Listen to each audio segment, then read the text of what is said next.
I get to introduce this next guy who you know well.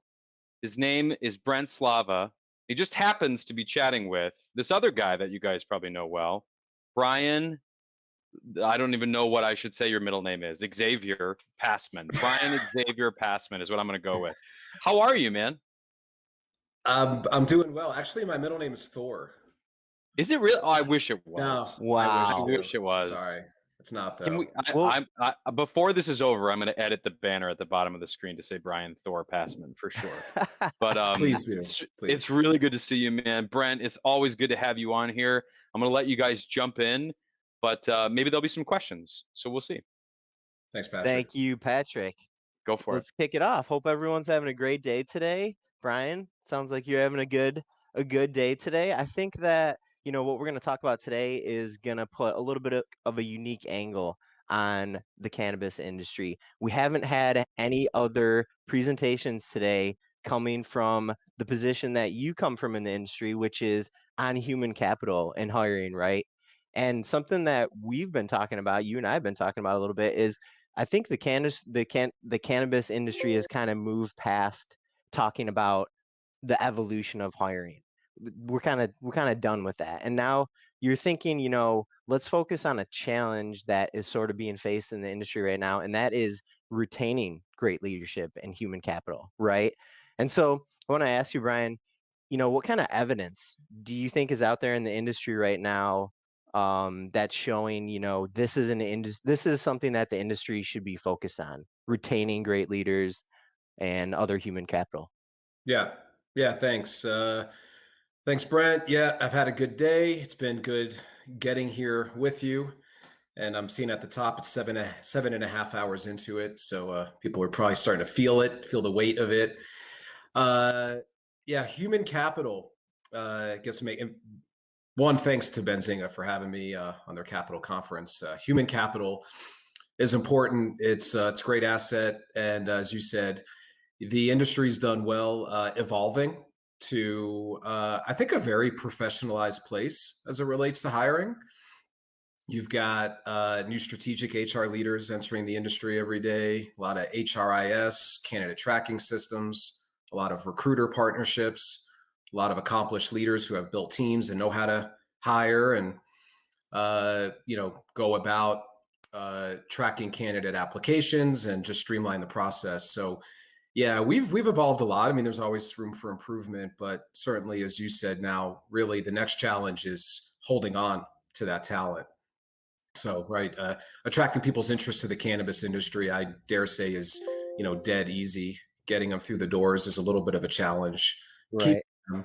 keeping them and keeping them happy is really the real challenge, and that's where your strategic HR leaders come into play, and a lot of employee relations improvements are starting to hit on cylinders. Where you're seeing more 401ks in place and succession planning, and these KPI cultures emerging. And Yep.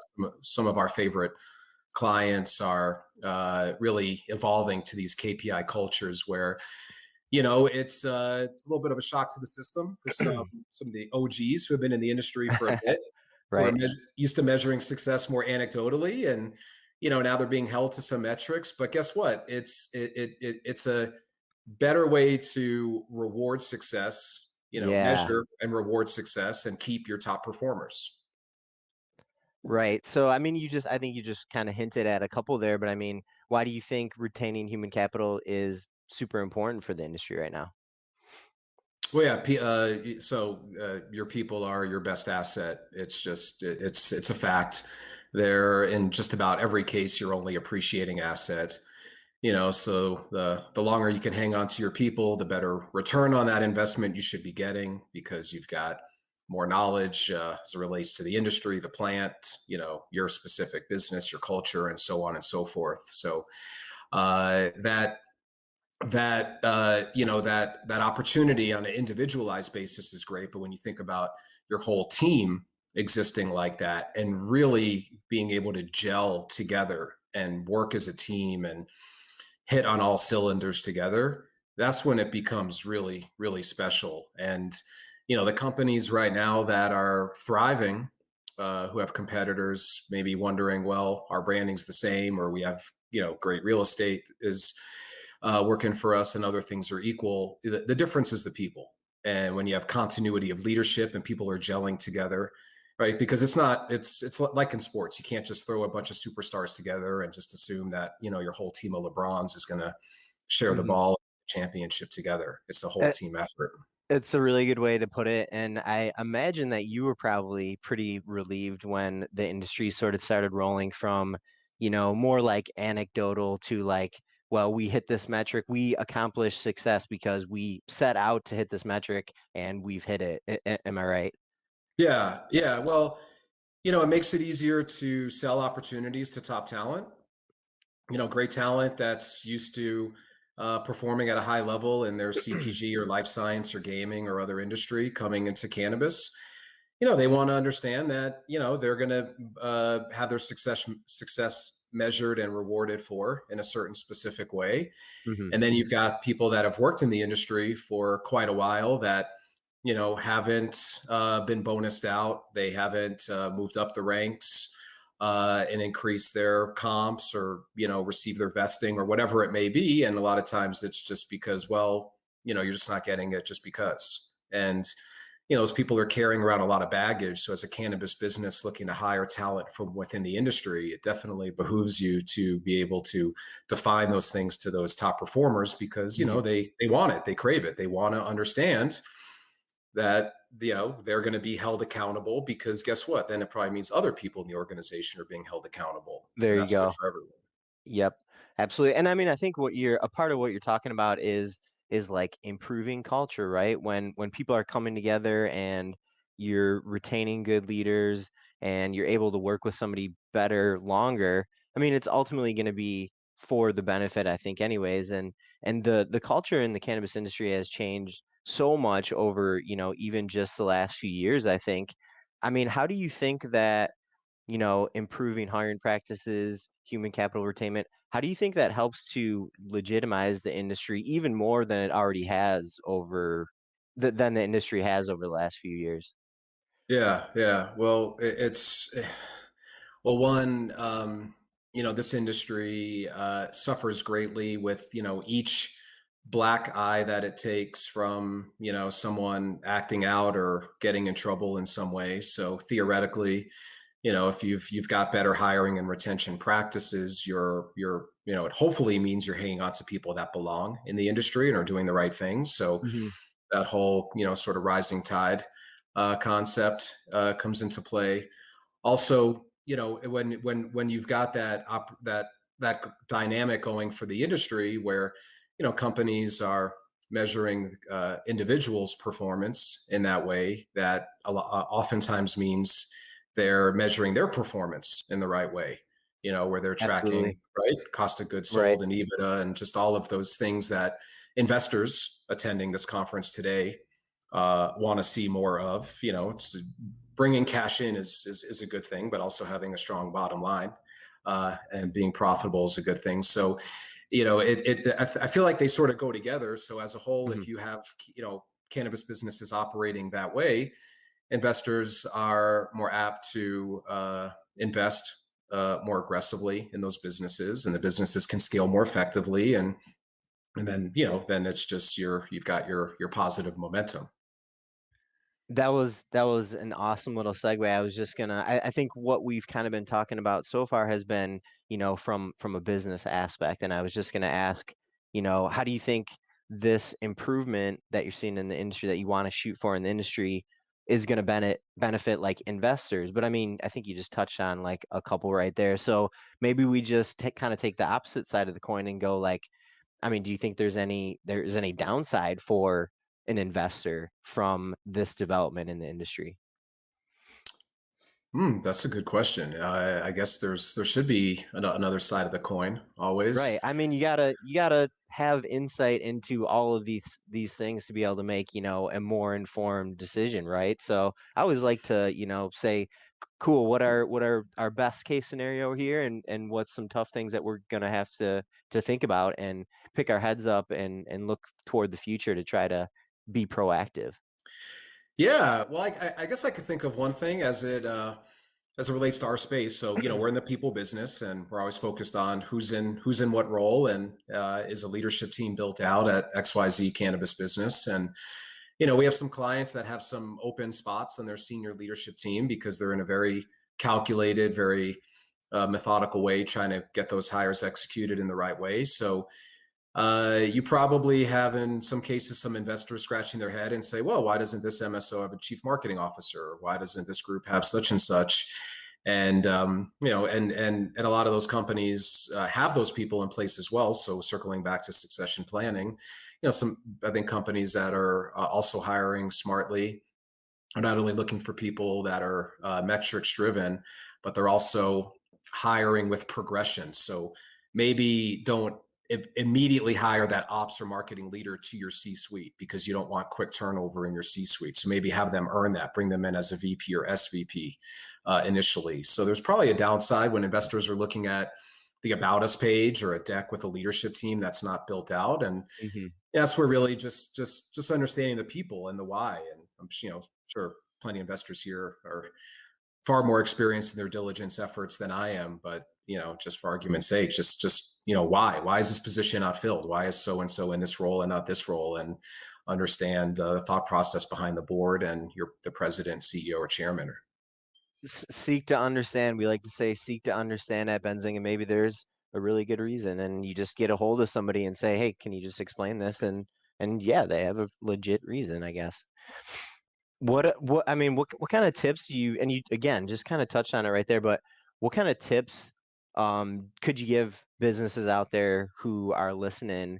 How do they, we haven't really talked about this, so why not find great talent? And then of course what we want to focus on here is how are we retaining great talent in the industry? Yeah. Well, there's a lot of great talent out there. I mean, look, there's an opportunity in the industry for everyone. You just have to find the right group in the right role at the right time. Doesn't matter what your skill set is, and regardless of the role your cannabis business is hiring for, there's someone out there that can fit the bill. It takes work. There's nothing mystical or magical, I think, about what we do. It's a lot of hard work and intuition. Sure, we've got a lot of decades behind us, so there's intuition at play. But if you've got a good HRIS in place, an actual organization internally that cares about engaging with people, we'll just say it. LinkedIn is a powerful tool. It's everyone's favorite recruitment tool. If you don't want to invest in applicant tracking system, however, I would definitely say that's a smart investment. Yeah. All right. And the brunt of the hiring does not happen at the senior level. For companies viewing this, we had a call with the talent acquisition team of a big MSO client today, talking about how they need leaders that are more into recruiting, and their best leaders are always recruiting. They're recruiting the customers in the stores. They're recruiting people that provide good service when they're out to eat, or you just walk the mall and go recruit. So, there's talent everywhere. Of course, I'm biased, and I'd like to say you should hire Hunter Esquire as your search firm to get access to great talent. I think we could deliver it more rapidly, but having an in-house recruitment team and HR organization and some job slots on LinkedIn and a tracking system, and then a search partner, because you can't fill all the roles internally. The pace by which many of these companies grow, you just think you need a search partner that you don't use for every role or even most of your roles, but when those hard to fit or really key to fill roles, go outside to an expert. And I think what you're saying about, when you're out and about, just talking with people, and really, it's just being passionate about the industry that you work in. If you're passionate about the industry that you work in, you're going to be at a restaurant or at a bar and striking up a conversation, and who knows what could kind of come from that conversation, I guess, right? Yeah, the cannabis industry is professionalizing a lot, but I still think it's very, very different and better than other industries. It does feel better. I've worked in other industries. In my opinion, It feels better than other industries. It's warmer, it's friendlier, it's a lot more fun, in my opinion. So yeah, as you have those opportunities when you're at a barbecue, and you meet someone who's really cool, such and such, think about them for opportunities in your organization. There's, especially if you're hiring, at the store level or just in any role where that person's dealing a lot with other people in or outside your organization. Front Uh, facing kind of thing, right? yeah, Yeah, yeah. it's always be recruiting, I guess, is Mhm. the message there. So, I mean, we started talking about a challenge that you think the industry is overcoming here pretty soon. Let's talk about what's next. I mean, what do you think the next step for the cannabis industry as far as hiring and human capital goes that you think you want to alert people to right now so that, when it's 6 months or a year or a couple years from now, they can remember that and go like, okay, maybe we've reached sort of the next phase here. What do you think that phase is? Yeah, I think, well, probably more than one thing. I guess I'll start with succession planning. Companies getting really serious about succession planning and not just sort of shooting from the hip, trying to promote from within, but Sure. right. So, really figuring out, does the person fit for this position today and for where we're going? Because I think for all the years leading up to this, it's extremely difficult to do that. There's Hmm. a lot of these positions have been newly created. It's the first hire, so you just hope that that hire works, and it's like crazy to think about what they could do down the road for the organization. So I really think with more strategic HR leadership, more focus on succession planning is going to come into play, and with a lot of that Sure. strategic HR leadership hiring, also you're going to see more than lip service be given to diversity, equity, inclusion, and corporate social responsibility efforts. I think we're going to see that become more of a real actionable, actual contributing to society factor. This we all know this industry is doing well on that front and can do better. And I'm happy to say we've entered a few HR leaders to the industry recently who take that super seriously and are going to make big waves. Right. So that Right. I know that's happening. Awesome. So let's I think we probably got one or two more discussion points here. I Go mean, for it, from dude. your I'm here when you're yeah, ready, Brent. I also awesome, just want to Patrick. make you aware of just Yo, one question from the chat, man. sweet. Um, Mark M is asking, what are some of the key future professions in this industry? Which I thought might be interesting to dive into. That's a Yeah. great So he's question. he's giving an example. Robotic trimmers are replacing some of those, normal positions and others.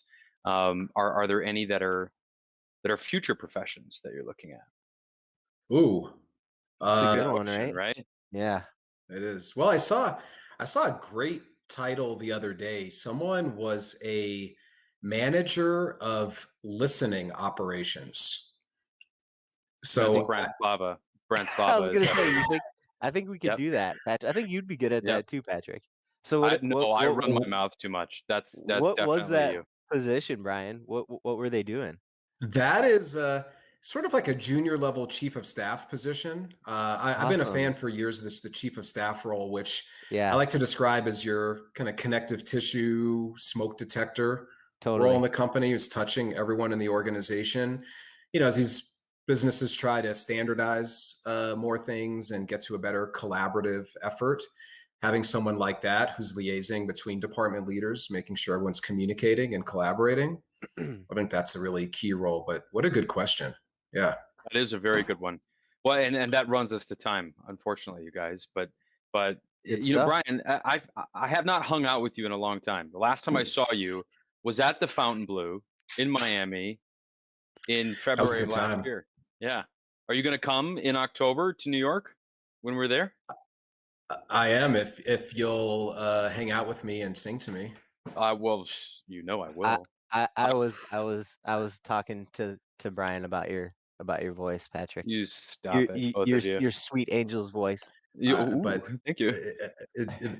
time with the Benzinga fam in New York is a can't miss, in my opinion. Yes, I'll be there. Thank you. Awesome. Yeah. Awesome. Well, it's a pleasure having you both. Brent, I see you so often, every couple days here. Brian, I don't get to see you enough, but let's do this again sometime.